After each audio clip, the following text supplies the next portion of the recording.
รับพวงมาลัยสิลีลาวดีลูกไม่รับหรอกแม่อ้าวทำไมไม่รับล่ะลูกไม่อยากรับไปกันเถอะแม่เดี๋ยวก่อนลีลาวดีอ่ะส่งพวงมาลัยมาดิเถอะฉันรับไว้เองแม่ไปกันเถอะไม่รับพวงมาลัยไว้ทำไมลูกไม่รับแม่ก็ต้องรับแทนอย่าเพิ่งซักถามอะไรเลยไปกันเถอะเธอไม่รับพวงมาลัยแสดงว่าเธอไม่อะไรใยดีไม่ปรารถนาจะเป็นมิตรกับฉันเนี่ยอย่าเสียใจเลยหน้าเพื่อนถึงเธอจะไม่รับเองแม่ของเธอก็รับแทนแล้วผลก็เท่ากันผลเท่ากันเนี่ยถูกแล้วแม่รับก็เหมือนลูกรับธรรมดาหญิงสาวก็ย่อมสะทกทานขวยอายไม่กล้ารับจากมือชายหนุ่มทั้งที่ใจอยากจะรับแล้วนี่จะไปเที่ยวไหนต่อเนี่ยกลับบ้านเนี่ยก็ไหนว่าจะเที่ยวสนุกทั้งวันทั้งคืนไงตอนนี้การไม่มีกระจายจะเที่ยวอีกแล้วกลับบ้านดีกว่าสหายอยากเที่ยวก็เที่ยวกันไปครับไม่ต้องไปห่วงกันกันขอกลับบ้านคนเดียวก็ได้ถ้าอย่างนั้นมันก็ไม่ดีมาด้วยกันก็ต้องกลับด้วยกันสิกลับบ้านไม่หลงแรง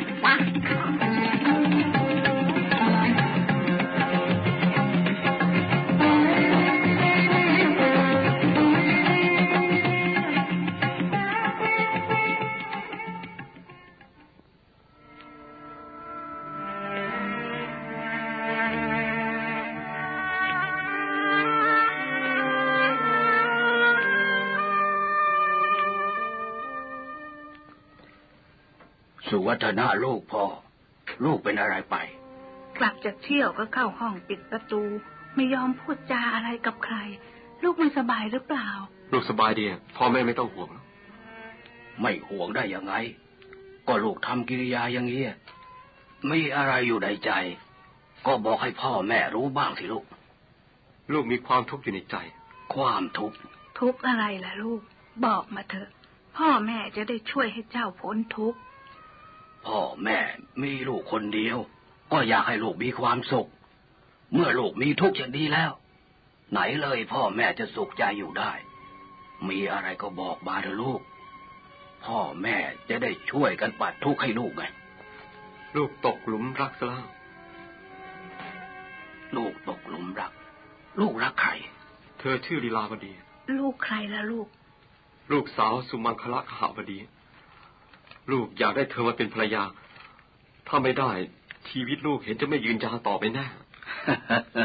เรื่องเพียงเท่านี้เองลูกไม่น่าจะเก็บไว้เป็นความทุกข์ใจบอกกับพ่อได้ตั้งแต่แรกลูกก็สบายใจไปแล้วพ่อหมายความยังไงพ่อจะส่งคนไปสู่ขอให้ไงโอ้ขอบคุณพ่อขอบคุณแม่สบายใจได้แล้วลูกสบายใจแล้ว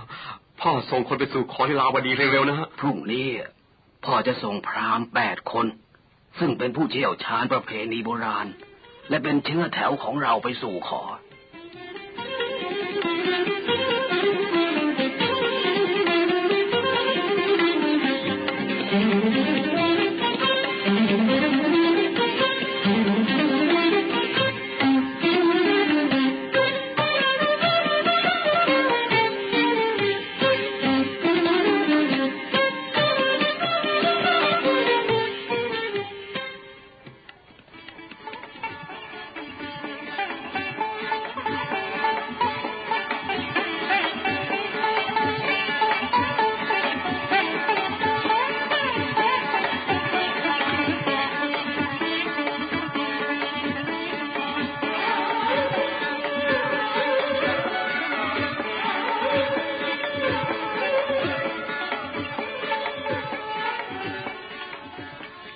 เราทั้ง8มาจากท่านปุณกหบดีเด็กฉันยินดีต้อนรับพราหมณ์ไม่ทราบว่าท่านพราหมณ์ทั้ง8มีธุระสิ่งใดเราได้รับมอบหมายจากท่านปุณณะให้มาสู่ขอบุตรสาวของท่านลีลาวดีเหรอคะถูกแล้วบุตรชายของท่านปุณณะชื่อสุวัฒนะมีความพึงพอใจบุตรสาวของท่านมากวันนั้นได้มอบพวงมาลัยให้แต่ท่านรับพวงมาลัยแทนไม่ใช่เหรออ๋อชายหนุ่มคนนั้นเองรูปร่างเขาสง่างามมากเชียวนะอีกทั้งกิริยามารยาทก็เรียบร้อย ฐานะก็มั่งคั่งสรุปแล้วสุวัฒนะเป็นคนดีมากถ้าท่านได้ไว้เป็นเขยในบ้านเห็นทีจะไม่ผิดหวัง ขอบคุณท่านปุณณะที่ให้เกียรติส่งท่านทั้ง8มาสู่ขอบุตรสาวของท่านสมควรมีเย้าเรือนได้แล้วควรแต่งงานซะตั้งแต่วัยเปล่งปลั่งเกินเลยไปกว่านี้ก็ไม่ดีท่านเห็นด้วยหรือไม่ข้าพเจ้าเห็นด้วยกับที่ท่านพูดถ้าเช่นนั้นท่านคงไม่รังเกียจใช่ไหมกับการสู่ขอบุตรสาวของท่านข้าพเจ้าไม่รังเกียจเลยก็เป็นอันว่าตกลงท่านจะเรียกสินสอดทองมั่นเท่าไรก็บอกมาเดี๋ยวก่อนท่านพราหมณ์ข้าพเจ้าน่ะตกลงแต่ลูกสาวข้าพเจ้าจะตกลงหรือเปล่าก็ไม่รู้ขอเวลาให้ข้าพเจ้าน่ะได้ปรึกษากับญาติและตัวลูกสาวก่อนเพราะเรื่องนี้ข้าพเจ้าตกลงใจคนเดียวไม่ได้ถ้าเช่นนั้นอีกสักวัน2 วันข้าพเจ้าจะมาฟังข่าวหวังว่าคงจะได้รับข่าวดีจากท่านข้าพเจ้าก็หวังเช่นนั้นเอาล่ะเห็นจะต้องขอลาท่านสักทีอีก2 วันข้าพเจ้าจะมาเชิญท่าน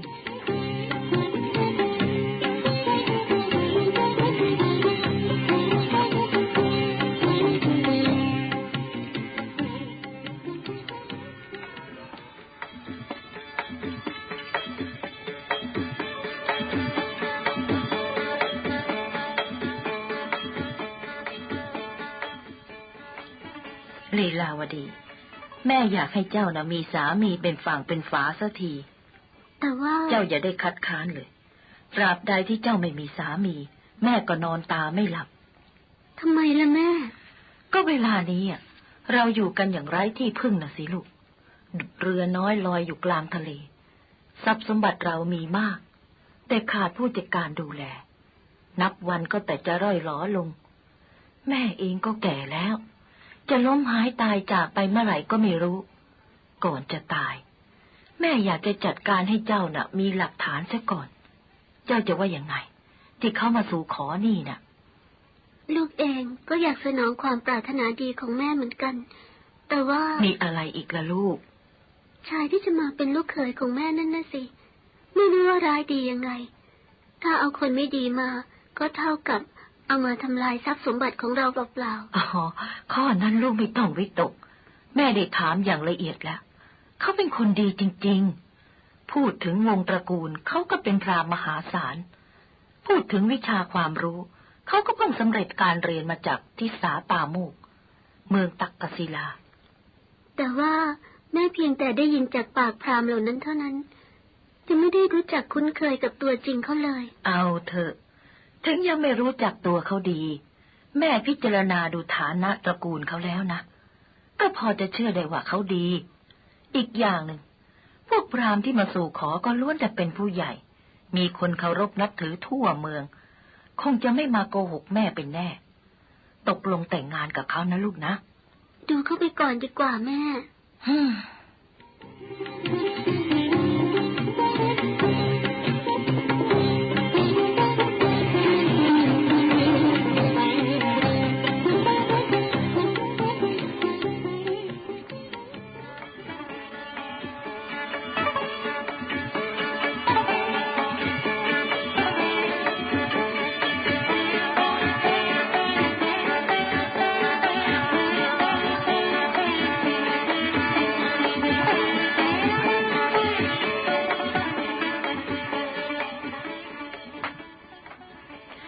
ลีลาวดีวันนี้เห็นจะพูดกันอีกแล้วนะพูดเรื่องอะไรเหรอแม่เรื่องเมื่อวานยังไงล่ะลูกเมื่อวานยังพูดกันไม่เป็นที่ตกลงเรื่องแต่งงานใช่ไหมใช่ลูกคิดดูให้ดีนะลีลาวดีแม่รักเจ้าและสงสารเจ้าหรอกนะจึงได้ถามความสมัครใจความจริงแม่จะใช้อำนาจบังคับก็ทำได้แต่แม่ก็ไม่ทำนั่นเพราะความรักเจ้าน่ะควรจะเห็นใจแม่บ้างสิคราวนี้แหละเป็นคราวที่เจ้าจะสนองบุญคุณของแม่แต่งงานซะนะลูกดูเขาไปก่อนเถอะแม่คิดว่าไม่จำเป็นจะต้องดูอะไรอีกแล้วที่แม่ได้ยินได้ฟังมาก็นับว่าเป็นการดูพอแล้วลูกจะต้องแต่งงานกับเขานะลูกจะยังไม่แต่ง ขอดูเข้าไปก่อน ลูกหัวนั้นไม่ฟังคำสั่งสอนของแม่ซะเลยแม่รู้ดีนะทำไมเจ้าถึงไม่อยากจะแต่งงานเพราะเจ้ายังรักเรวัตตะอยู่ใช่ไหมเจ้าจะประวิงเวลาไว้จนกว่าเรวัตตะจะสึกนั้นเหรออ้าวแล้วนั่นเจ้าจะไปไหนกลับมานี่ก่อนกลับมาพูดกันให้รู้เรื่องไม่ยอมฟังเสียงเดินเร็วไปละลูกคนนี้